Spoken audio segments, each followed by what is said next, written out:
Let's take a look at some of the most difficult knives in the 70 series. A video featuring some very unknown knives from the Ladies and Gentlemen knife series. We'll start with one featuring Hector, number 72, Acudant. So let's go to Spain. Let's see.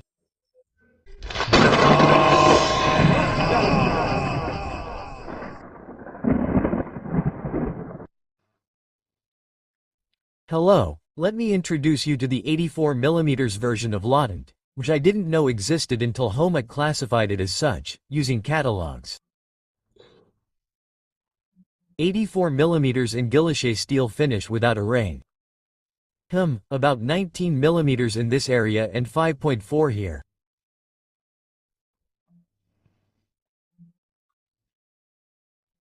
A single layer of tools, the same configuration as the 75mm, consisting of a cutting blade, in this case with a 4-line marking, Victorinox, Switzerland, Stendhal, Rossfree and here Victoria, which will be a fairly wide range from the years 50 to 73. On the other hand, a small blade.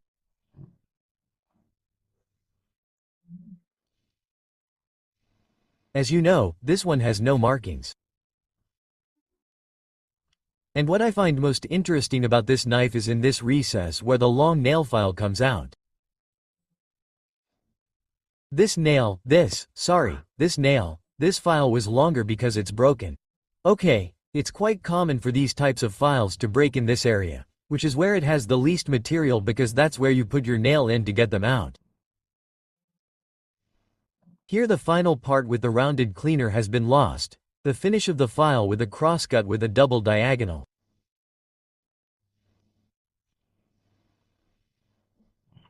Well, here's the Accoutant 184, a very elegant cut. I hope you liked it. The Model 72 that Aitor just showed us is the only one I'm going to name because it's the only one that obviously has an Accoutant. As he said, this model came out in the mid-1920s, like all of them, and it was discontinued around the beginning of the 1970s. Therefore, the marking it showed is one of the latest. There were several materials that, as it happens over and over again, we will see the types of handles that there were at the end. Now to the next model. Let's move on to model number 73. Model number 73, which has a large blade, a small blade, and a corkscrew.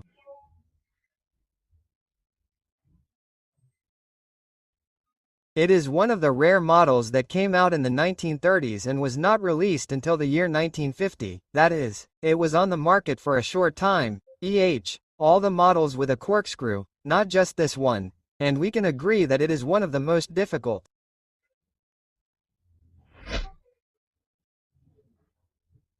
Another important model, very important, I would say, is number 74. Number 74, which adds scissors to the large blade and the small blade. It has nothing on the bottom. All the tools are on top. This number 74 came out in the 1920s, from the mid-1920s to the early 1970s. If you are enjoying this video with such rare knives, watch it until the end and give it a like. And if you really think I'm contributing a lot, don't forget to help me with the PayPal link in the description, or with a super thank you, or by subscribing to the channel.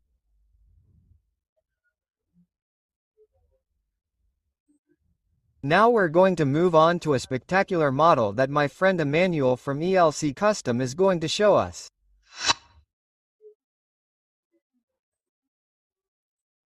Model number 75 was one of the few that could be found with a toothpick and clip on the handle, in this case horn handles. It was considered one of the luxury models. There we'll see that the long nail file is very thick, much thicker than the one shown by Aitor.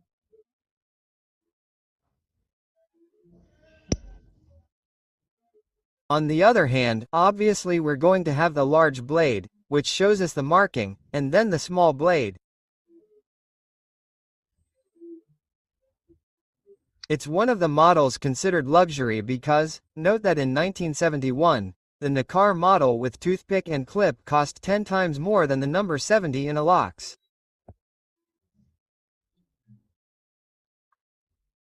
And here we have the scissors, which is no minor detail of this beautiful model that Emanuel shows us.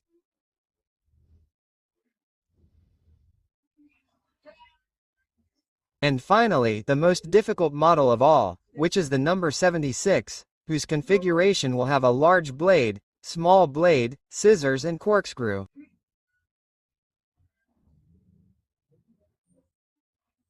This model also came out in the 1920s, and like the model with a corkscrew that we had seen, the 73, it stopped being manufactured in the 1950s.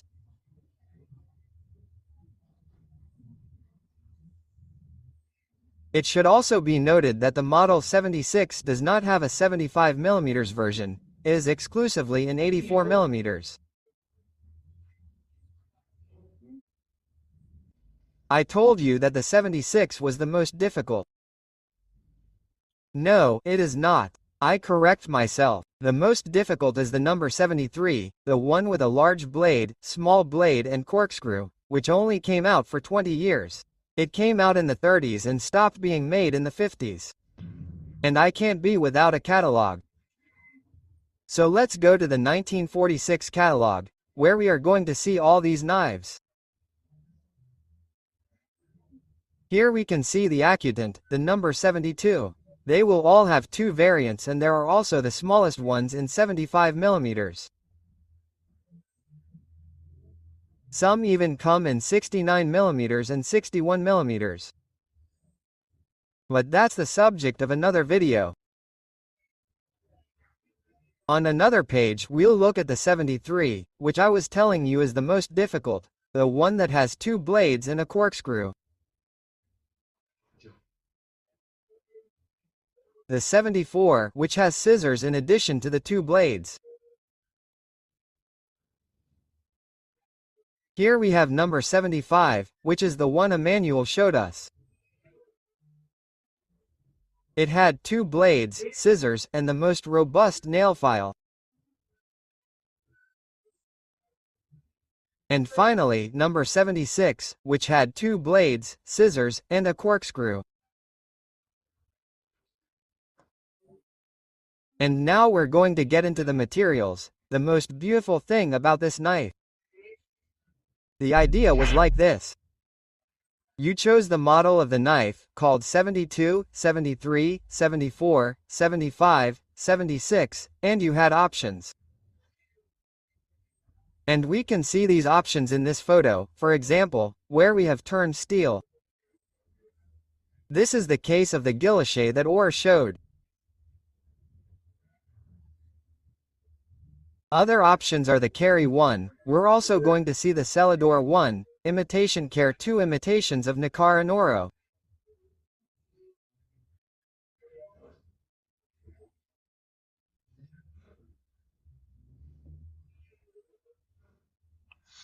We have to add the black one that we saw some there in the course, the legitimate one with tweezers and toothpick up to legitimate imitation horn as well.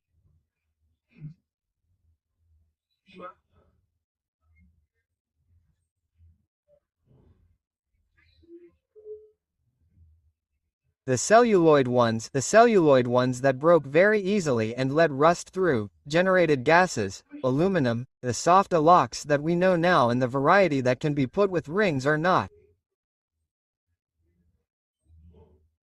These 5 unknown models are the ones I wanted to show you for next week. I'm going to close this line of ladies and gentlemen's knives when I show the last one, which is one of the watchmakers. What's going to be in that video? Well, in that video there are going to be several formats, and as I told you, these knives had their version in 75mm except for the number 76. But you can see all the others in this one.